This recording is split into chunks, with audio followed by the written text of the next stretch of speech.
guys, welcome back. Today I'm going to show you a quick routine that's going to get you ready and that's going to prepare your body to train. So we're going to get straight into it. So starting off, we're going to start off with the posterior chain, because that's usually the area that gets stressed most. So you're talking about the lower back, you're talking about the glutes, the hamstrings, the calves and so on, okay? So first exercise you're going to do is called an inchworm. So starting off, keep your body in that upright vertical position. Okay, you've got activation of the trunk as always. Okay, from there then you're going to squat down, bend the knees, hands in front, and then you're going to drop down onto the hands, you're going to walk out, and then you're going to extend the knees, and then you're going to finish in this plank position. Okay, from here then, we're not only working on our mobility, but we're also going to get some activation as well. So you're activating the stabilizer here at the shoulder, you're activating the front of the trunk, activating the glutes.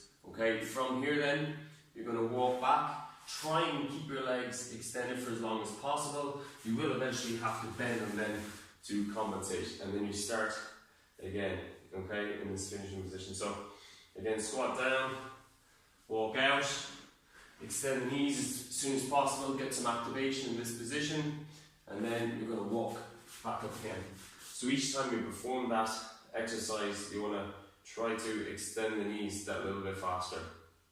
Okay, so from there, so it's a flowing routine. So from there, what you're going to do is you're going to walk out and complete that last repetition. Okay, and then you're going to bring the right leg in front, and then you're going to sit down. Okay, so this is a 90-90 stretch, so you need to make sure that this leg is at 90 degrees and that this leg is at 90 degrees as well. So from there, if it's your right leg in front, you're going to use your left arm and you're going to tuck this elbow in to the knee. Okay, you're going to lie down and then reach with the opposite hand then as far as possible. Okay, keeping everything at 90 degrees. Okay, get a nice stretch there.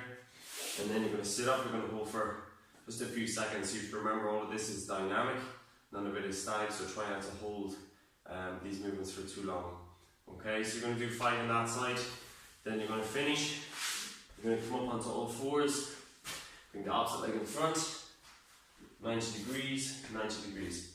Okay, from there, left leg in front, you're going to use your right arm, tuck the elbow in, and then you're going to reach as far away as possible. Okay, and then sit up. So complete 5 and 5 on each side. Okay, so from there then, you're going to kick back the legs again. Again, it's all flowing, you can see. We're just really just diving in to the next exercise straight away. So from there, you're going to be in this Y-shaped position. Okay, so we're going to focus on shoulder rolls next. So what you're going to do is from there, then you're going to spread the feet out just a little bit more. And then you're going to bring this left arm across, you're going to roll onto your right shoulder. You're going to spread the feet out. You'll see my feet are still on the ground. You can see my hip is lifted just a small bit. And then you're going to reach as far as you can overhead. Okay, try and keep the same distance between your hands as possible, okay? It's always good to maybe use a resistance band or a dowel so then you can compensate. So when you're doing this exercise, always try and make sure that the distance between your hands is the same. So from there then, again, you're going to roll onto the opposite side and then reset. So 5 again on each side. Okay, getting a nice extension and rotation there in the spine. Okay, from there, you're going to come back onto all fours and you're going to do a reverse table. So putting all the weight on the heels, weight on the hands. And then what we're going to do is before we begin the exercise, we're actually going to push the chest down and the shoulders back. So a lot of guys have rounded shoulders, it's called shoulder protraction. What can happen is the chest can get a little bit tight. So what we're going to do is we're going to try and just stretch that out a small bit. So push the shoulders back, push the chest out, weight on the heels, and then you're going to extend the hips, drive the hips up. So you're getting some glute activation to push those hips up. Okay, from there then, you're going to bring the left hand across the body, and then reset. Okay, so every time you reset, make sure that you're always pushing the chest out and shoulders back again. Okay, so then drive the hips up, bring the opposite hand across the body. Again, if I'm bringing my right hand up, I'm stretching my right hip, and vice versa. So bring the left hand up, stretching the left hip. So for the hips, if the hips are tight, it's going to restrict that hip flexion. Okay, next exercise from there, we're going to stand up and we're going to get more of a stretch on the hip flexor, and we're going to get more activation on the glutes. Okay, so we're going to lunge, step in front, and then as we lunge, we're going to drive those hands up overhead. Okay, and then reset. Okay, so you're going to lunge, drive the hands overhead. You're getting some good activation here in this right side, and then a nice stretch here in this left hip flexor.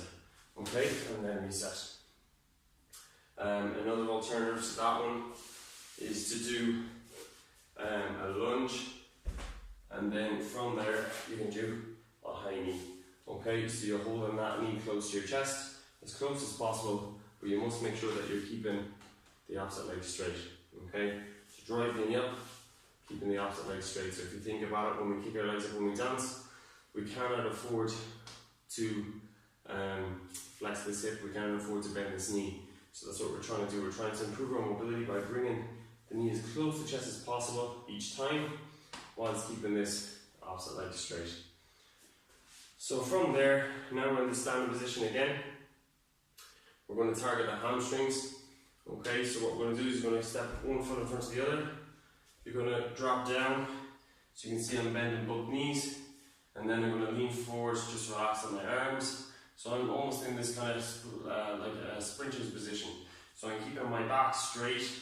Okay, from there then, I'm going to drive, okay, up with this foot in front. You can see I'm extending this knee, and then down again, drive, extend the knee, get a nice stretch to the back of the leg, and then down, and then drive again getting a nice stretch to the back of the leg. So we'll do the same again the other side, just in case you couldn't see that properly. So again, one foot in front of the other. So lunge down, get into that sprinter's position. From there then you're going to drive, extend this knee, then drive, extend the knee. So you can see I'm trying to keep my back straight as well. Drive, extend the knee. Also, a good tip when stretching your hamstrings, you always must stretch your hamstrings with an anterior pelvic tilt. Okay, so you cannot stretch your hips, okay, with your pelvis like this. You're not going to target the hamstring safely, you're not going to target it 100%. The only way that you're actually going to target the hamstring properly is by stretching it with an anterior pelvic tilt. So you can see everything is lined here, in line. So from there then, one foot in front of the other, and we're going to do what's called hamstring reaches. So again, just make sure you're doing even reps on both sides, okay? So feet straight, legs straight, hands in front of the chest, and then keeping your feet flat at all times, keeping your legs straight at all times. Okay, what you're going to do is you're just going to reach as if you're pushing something away from you, okay? So reaching. And again, you're in this anterior pelvic position every time, so you're leaning forward every time. Okay, getting a nice stretch at the back of the leg there. So again, change over to the other side so you can see. So feet straight, legs straight, hands in front of the chest. You're leaning forward, getting into that anterior pelvic position, and then just reach, reach, reach. So you can see it's not a massive movement, okay? It's just small movements. Now, the next exercise then, just to loosen up the hips a little bit, we're going to do some rotations. So I'll actually move this mat out of the way. So we're going to do some rotations. So it's the can opener. So you're going to just turn left to right, let your arms follow, and then you're going to pivot off one foot. Okay? Just pivot off one foot. So getting some rotation in there as well. Just loosening out the hips. So that's it, guys. So as you can see, it doesn't take very long. It's a quick routine, it's a flowing routine, but a very effective routine as well. So we're targeting very important muscle groups for you guys to prepare you guys as best as possible before you perform or before you start exercising or training. So if you like this video, give us a thumbs up, and be sure to share it and check out our newest and latest videos as well. Thanks guys.